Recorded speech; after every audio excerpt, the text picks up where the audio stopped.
धुकं पडलंय मजबूत. हे बघा, मी आलो आता माळावरती म्हैशींकडे. कालच्या पेक्षा बेकार आहे आज. 50 मीटरवर आल्याशिवाय दिसत नाही गाडी. तुमचं 15 ते 20 किलोमीटर वाढतं. मी आता चढलोय झाडावरती म्हैशी बघायला. आईला वाघांची भीती वाटते, नाही तर गेलो असतो. नमस्कार मित्रांनो, स्वागत आहे तुमचं राज आणि फिल्टर या चॅनलवरती. तर आता वाजले 6:30. दूध वगैरे काढून झालंय पूर्ण. आता जायचं डेअरीवर घ्या. आता काय पप्पा आलेत, मी जात नाही डेअरीवरती, पप्पा घेऊन जातात. काल पण काय पाऊस पडला नाही आणि रात्री पण काय पडला नाही. धुकं पडलंय मजबूत. धुकं पडायला लागलं ना की एक हे असतं की पाऊस जातो असं बोलतात. आता बघू, आज पण काय भात वगैरे कापायचं नाही, डायरेक्ट उद्या. तर बघू, रात्री टिपर वगैरे होता झाला. आणि धुकं तर एवढं पडलंय ना, हे बघा.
मी आलो आता माळावरती म्हैशींकडे. मस्त, काल रात्री पण काय पाऊस वगैरे पडलेला नाही. आत्ता पण मस्त धुकं पडलंय सगळीकडे. आता हे काय 10 वाजल्याशिवाय उडायचं नाही. एवढा कालच्या पेक्षा बेकार आहे आज.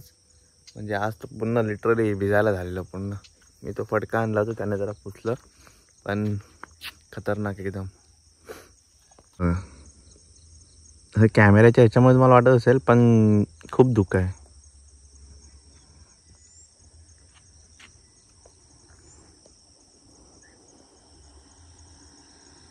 हे बघा, समोरून गाडी येते. 50 मीटरवर आल्याशिवाय दिसत नाही गाडी.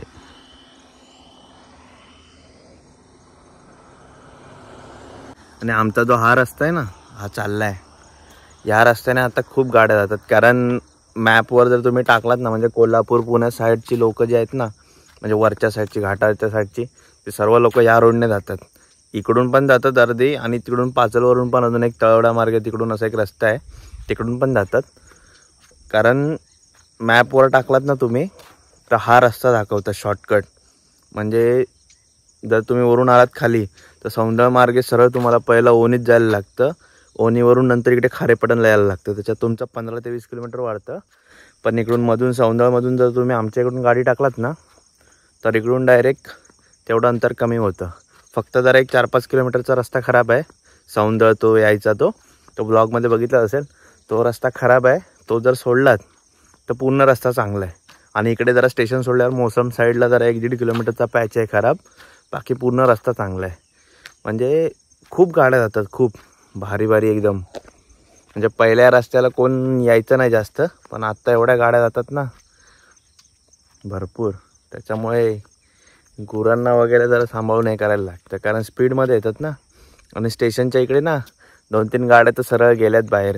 आणि इकडे मागे पण एक गाडी गेलेली त्या दिवशी. स्पीडमध्ये येतात आणि इकडे अचानक उतार आहे, समजत नाही, आणि तिथून गाड्या बाहेर जातात. तेच लोकांनी गाड्या सरळ चालवल्या पाहिजे, कारण डेलीला जात नाहीत ना, त्याच्यामुळे त्यांना पण समजलं पाहिजे की दुसऱ्या ठिकाणी आपण जातो तर गाड्या कशा चालवल्या पाहिजेत ते. तर आता आपण काय सांगणार, जो गाडी चालवतो त्यालाच माहिती आता कशी चालवायची आणि कशी नाही ती. मी आता चढलोय झाडावरती म्हैशी बघायला, पण म्हैशी काय दिसत नाहीत. आता वाजून गेले किती माहिती आहे का, 9:30 वाजून गेलेत. पण धुकं अजून पण आहे. कुठे कुठे मध्ये मध्ये ऊन दिसतंय, कारण धुक्यामुळे ते दिसत नाही. दाखवतो बघा, एवढं दिसतंय. इकडे जरा जरा आता ऊन पडायला लागलं. या साईडला अजून धुकंच आहे.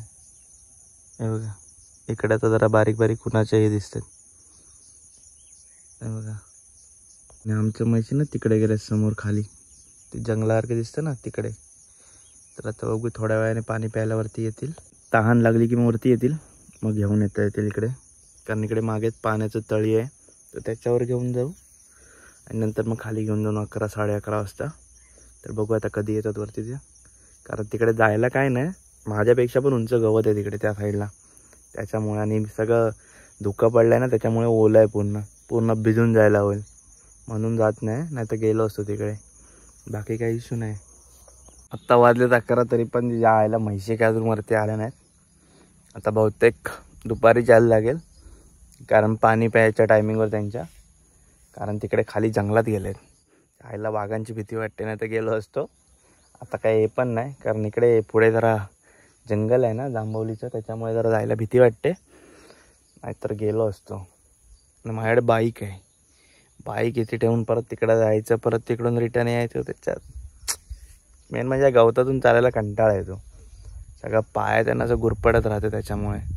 म्हणून मग आता जातो खाली, कारण ते गवताचे बहार आहेत खळ्यात ठेवलेले, परवा झोडलेल्याचे, ते पण टाकायचे. तिथे राहून असं पण बसून काय टाईमपास करण्यापेक्षा ते गवत तरी जाईल. कारण रात्री परत मला निघायचे मुंबईला जाणार आहे मी, म्हणून. तर आता निघतो खाली. आणि आता ऊन पडलं आहे चांगलं, धुकं वगैरे सगळं गेलं आहे. कारण आता 11 वाजून गेले, त्याच्यामुळे ऊन पण आता कडकडीत लागतं एकदम. हे बघा मस्त. मी काय अजून त्या झाडावरून खाली उतरलोच नाही. मस्त ऊन पडलं बघा. आज काय कातिया असतं, त्याच्यामुळे काय भात वगैरे कापायचं नसतं. दुपार झाला ना, तर आज कातिया आहे ना, त्याच्यामुळे काय भात वगैरे काय कापायचं नाही. जे गवत आहे तेच नेऊन टाकतो आता. बघू आता, चला मग दुपारी म्हैशी आणायला येईन वरती, तेव्हा बघू. मग असल्या तर नेता येतील, नाही तर संध्याकाळी काय येतात त्या दूध काढायच्या टायमिंगवर, तर जातो आता खाली. चल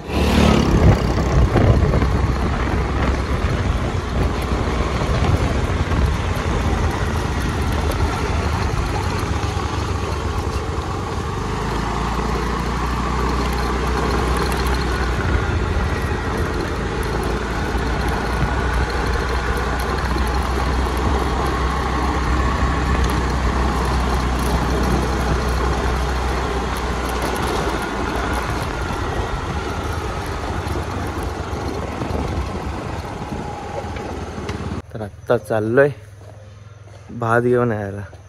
ते गराटेवाडीतला एक माणूस आहे आमच्या बाजूच्या वाडीतला, तो आला आणि डायरेक्ट त्याने भात कापला. आणि त्या आयला आता पावसाचं मळब आलाय पूर्ण. तर ते आता चाललोय ते घेऊन यायचंय. आता काय सांगणार, आज कापायचं नसतं भात, त्यानं तर कापला नाही, तर जाऊन घेऊन येतो पटपट. मळब आलाय, तो आता बेळ घेऊन चाललाय. आता जरा जातो आणि घेऊन येतो पटपट. येईपर्यंत कधी होणार?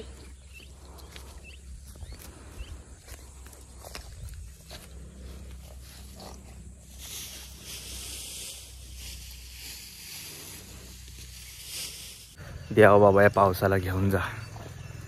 भरपूर कंटाळा दिला रे बाबा. सर्व भाताची वाटोळं झालंय पूर्ण. वाट लागली का वाटोळं झालंय पूर्ण. जेवढं शेत आम्ही म्हणजे भात आम्ही घरात आणले त्याच्यापेक्षा कितीतरी पट्टीने जास्त आमच्या शेतात पडलंय खाली, जे आपण जमा पण नाही करू शकत. एवढा खर्च करून आहे ना, काय उपयोग पण नाही. हा, तर त्याने कापला नव्हतं ना, तेवढं आणून झालंय आता. म्हणजे बऱ्यापैकी त्याने 5 ते 6 वरणं कापला नव्हतं भात. बघा हे आणि हे एवढं त्याने भात कापला नव्हतं. ते आता आणून झालंय. मी आता जातो माळावरती. म्हैशी अजून काय आल्या नाहीत, त्यांना बघतो कुठे आहेत त्या. आल्या नाही तर वांदे होतील, कारण दूध पण काढायचं आहे ना, तर त्याच्यामुळे. आणि इकडेच ती आमची रेडी ठेवलेली आहे, जिने पराक्रम करून घेतला नाही. पाय मोडून घेतला नाही तेव्हा कशी झोपली आहे, कारण तिला उठता येत नाही ना. पिंकी हे बघा, हा पाय बांधला आहे आम्ही, तिचा जॉईंट होईल तो काय एवढा इश्यू नाही, कारण अजून हाडं तिची कोवळी आहेत म्हणून ते मस्त झोपून असते. कागद वगैरे लावलाय थंडी येते म्हणून. आता जातो मी वरती, कारण पाऊस पण येतोय, तर त्याच्या आधी धावून येतो, बघतो दिसल्या तर घेऊन येईन, नाही तर परत खाली येईन, कारण थांबण्यात काय अर्थ नाही. जरा ओरडेन असल्या तर आवाज देऊन येतील वरती, नाही तर थोड्या वेळानं परत जायला लागेल. तर बघतो आता. तर परत आता मी त्या सेम झाडावरती बसलो येऊन, मस्त हवा लागते एकदम पॉवरफुल. म्हैशी तर काय कुठे दिसत नाहीत. आता बघू, जरा थोडा वेळ वाट बघतो, अर्धा एक तास, आणि परत खाली जातो. नाही भेटल्या म्हैशी, त्यांना मी आता खाली हकलून लावले. तो गडी आता मधून येईल आणि घेऊन जाईल. सर्व होत्या, मी शोधत होतो त्या साईडला, त्याच्या फिरून पूर्ण आहे ना या साईडला आलेल्या, इकडे जिकडून वरती येतात तिकडे. त्या येतात तशा, त्यांना शोधायची गरज नाही. दूध काढायचा टाईम झाला की बरोबर त्या येतात, म्हणजे स्वतःहूनच वाटायला लागतं. त्यांना घ्यायला जायची गरज नाही तसं, पण कसं लोकांची भातं वगैरे आहेत ना, त्याच्यामुळे जरा सांभाळायला लागतं म्हणून. बाकी काही इश्यू नाही. तर जातो आता खाली. कंटाळा आला म्हणजे बसून बसून कंटाळा आला, चालून वगैरे नाही, कारण एकाच जागेवर बसून होतो ना त्या झाडावरती, त्याच्यामुळे. आता जातो खाली. त्या म्हैशीनं लावल्या आता खाली हकलून, ते जातील आता खाली. आणि आमची बाग आहे ना तिथे, तो आता गडी येईल तिकडे न्यायला त्यांना, मग तो घेऊन जाईल खाली. मी गाडी आणली, तर मी आता गाडी घेऊन जातो.